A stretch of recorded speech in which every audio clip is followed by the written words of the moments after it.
Life to ലൈഫിൻ്റെ പുതിയ എപ്പിസോഡിലേക്ക് എല്ലാ കൂട്ടുകാരെയും ഏറ്റവും സ്നേഹത്തോടു കൂടി സ്വാഗതം ചെയ്യുകയാണ്. നിങ്ങളെല്ലാവരും ടോക്കുകളൊക്കെ കേൾക്കുന്നെന്ന് പ്രതീക്ഷിക്കുന്നു.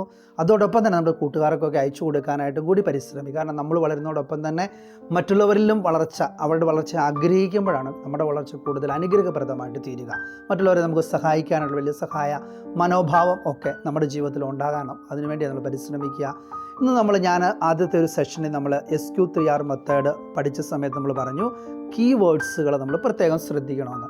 പലപ്പോഴും നമ്മൾ എന്ത് ചെയ്യും, നമ്മൾ കീവേഡ്സുകളൊക്കെ നമ്മൾ പഠിക്കും, ചിലപ്പോൾ നമ്മൾ മറന്നുപോലെ ചില കാര്യങ്ങളൊക്കെ നമ്മൾ ബൈ ഹാർട്ട് പഠിച്ചു വെക്കേണ്ടി വരും. ചില പോയിന്റുകളായിരിക്കാം, ചില ആളുകളുടെ പേരുകളായിരിക്കാം, അപ്പോൾ ചില അങ്ങനെയുള്ള കാര്യം. ഇപ്പോൾ കീവേഡ്സ് എങ്ങനെയാണ് നമുക്ക് ഓർക്കാനായിട്ട് സാധിക്കുക, മെമ്മറി ഇംപ്രൂവിങ് ടെക്നിക്സ്, നമ്മുടെ ഓർമ്മ ശക്തിയെ എങ്ങനെ കൂടുതൽ നമുക്ക് ശക്തിപ്പെടുത്താനായിട്ട് സാധിക്കും, അതിനെക്കുറിച്ചാണ് നമ്മളിന്ന് പഠിക്കുക. അപ്പോൾ നമുക്കറിയാം ഒരു സ്റ്റോറി ടൈപ്പ് മെത്തേഡ് എന്ന് പറയും. നിങ്ങൾ ചിലപ്പോൾ ഒരു പക്ഷേ അറിയാവുന്നതായിരിക്കും. കഥ എന്ന് പറഞ്ഞ കാര്യം നമ്മൾ കൊച്ചുകുട്ടിയായിരുന്ന സമയങ്ങളിൽ നമ്മുടെ വല്യപ്പച്ചനും വല്യമ്മയും അല്ലെങ്കിൽ അപ്പച്ചനും അമ്മച്ചിയും ഒക്കെ പഠിഞ്ഞു തന്ന കഥകൾ ഇപ്പോഴും നമുക്ക് ഓർമ്മയുണ്ടല്ലേ. നമ്മൾ കൊച്ചു പ്രായത്തിൽ നമ്മൾ കണ്ട സിനിമയുടെ കഥകളൊക്കെ നമുക്കിപ്പോഴും ഓർമ്മ. എന്ന് വെച്ചാൽ കഥ എന്ന് പറഞ്ഞൊരു സാധനം ബ്രെയിൻ അങ്ങനെ പെട്ടെന്ന് മറന്നു പോകുന്നൊരു സംഭവമല്ല. ഈ കഥയുടെ പ്രത്യേകത എന്താണ്? കഥ എന്ന് പറഞ്ഞാൽ ഒരു കണക്ഷൻ ഉണ്ടായിരിക്കും. കണക്റ്റഡ് കാര്യങ്ങൾ നമ്മൾ മറന്നു പോകുമ്പോൾ എന്നാൾ പഠിച്ചു. അതോടൊപ്പം തന്നെ കഥ പല സ്ഥലങ്ങളുമായിട്ട് ബന്ധപ്പെട്ട് കിടന്നതായിരിക്കും. ചിലപ്പോൾ ഒരു നദിയുടെ അടുത്തായിരിക്കും, റോഡിലായിരിക്കും, അല്ലെങ്കിൽ പാലത്തെ, അങ്ങനെ ബന്ധപ്പെട്ട് കിടക്കുന്നത്. അതുകൊണ്ടാണ് കഥ ഒരിക്കലും മറന്നു പോകുകയില്ല എന്ന് പറയുന്നത്. അപ്പോൾ നമുക്ക് എങ്ങനെയാണ് ഈ കഥയിലൂടെ നമ്മുടെ കീവേഡ്സിനെയൊക്കെ ഓർത്തിരിക്കാനായിട്ട് സാധിക്കുന്നതിനെക്കുറിച്ച് ചിന്തിക്കുക. എല്ലാവരും ഒന്ന് കണ്ണടച്ച് കഴിയുമ്പോൾ ഞാനിപ്പം കുറേ വാക്കുകൾ നിങ്ങളോട് പറയാനായിട്ട് പോകാം. അതിനുശേഷം ഞാനൊരു ഫ്യൂ സെക്കൻഡ്സ് നിങ്ങൾക്ക് തരും, വളരെ കുറച്ച് സമയം. ആ സമയത്ത് എത്ര വാക്കുകൾ നിങ്ങൾക്ക് ഓർത്തിരിക്കാനായിട്ട് സാധിക്കുമെന്ന് നിങ്ങളൊന്ന് ചിന്തിച്ച് നോക്കേ. അപ്പോൾ നിങ്ങൾക്ക് കുറച്ച് സമയം എല്ലാവരും ഒന്ന് കണ്ണടച്ച ശേഷം ഞാൻ വാക്കുകൾ പറയാനായിട്ട് പോവുകയാണ്. Car, dog, poor, wallet, Aadhaar card, dress, pizza, skateboard, doctor, toy and elephant. എല്ലാവരും ഒന്ന് കണ്ണു തുറന്നേ. ഒന്നും കൂടി ഒന്ന് കണ്ണടച്ച് ടേക്ക് എ ഡീപ് ബ്രെത്ത്. നല്ലൊരു ഡീപ് ബ്രീത്ത് എടുത്തിട്ട് വളരെ പതുക്കെ കണ്ണ് തുറന്നിട്ട് ഒന്ന് ഓർത്ത് നോക്കി എത്ര വാക്കുകൾ നമുക്ക് ഓർത്തിരിക്കാനായിട്ട് പറ്റുന്നുണ്ട്.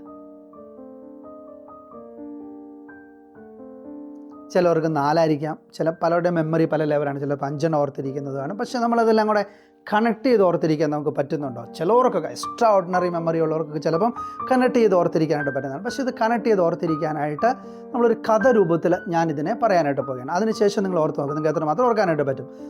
ഒരു മനുഷ്യൻ അദ്ദേഹത്തിൻ്റെ കാറിൽ അദ്ദേഹത്തിൻ്റെ പട്ടിക്കുട്ടിയോടൊപ്പം യാത്ര ചെയ്യുകയാണ്. വഴിക്ക് വെച്ച് അദ്ദേഹം ഒരു പാവപ്പെട്ട മനുഷ്യനെ കണ്ടു. ഈ മനുഷ്യന് പൈസ കൊടുക്കാനായിട്ട് അദ്ദേഹത്തിൻ്റെ പേഴ്സ് എടുത്തു. അപ്പോൾ പേഴ്സിൽ നിന്ന് അദ്ദേഹത്തിൻ്റെ ആധാർ കാർഡ് താഴെ വീണു.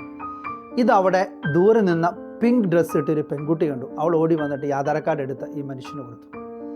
ഈ ആധാർ കാർഡ് ഈ മനുഷ്യന് കിട്ടിക്കഴിഞ്ഞപ്പോൾ അദ്ദേഹത്തിന് ഒത്തിരി സന്തോഷമായി. അപ്പോൾ എന്ത് ചെയ്തു, അവൾക്ക് ഈ മനുഷ്യനൊരു പിസ്സ വാങ്ങി കൊടുക്കുക. അപ്പോൾ രണ്ടുപേരും കൂടി ഇരുന്ന് പിസ്സ കഴിച്ചുകൊണ്ടിരിക്കുന്ന സമയത്താണ് ഒരു കുട്ടി സ്കേറ്റ് ബോർഡിൽ അവിടെ കളിച്ചുകൊണ്ടിരിക്കുകയാണ്. അവൻ പെട്ടെന്ന് സ്കേറ്റ് ബോർഡിൽ നിന്ന് താഴെ വീണവൻ കരയാനായിട്ട് തുടങ്ങിക്കഴിഞ്ഞപ്പോൾ എന്ത് ചെയ്തു, അവനെ ഇവർ ഡോക്ടറിൻ്റെ അടുത്ത് കൊണ്ടുപോയപ്പോൾ ഈ കൊച്ചു ഭയങ്കര കരച്ചില്ല. അപ്പോൾ അവൻ്റെ കരച്ചിൽ മാറ്റാനായിട്ട് ഇദ്ദേഹം ഈ കൊച്ചിനൊരു ടോയ് കൊടുത്തു, ഒരു കളിപ്പാട്ടം കൊടുത്തു.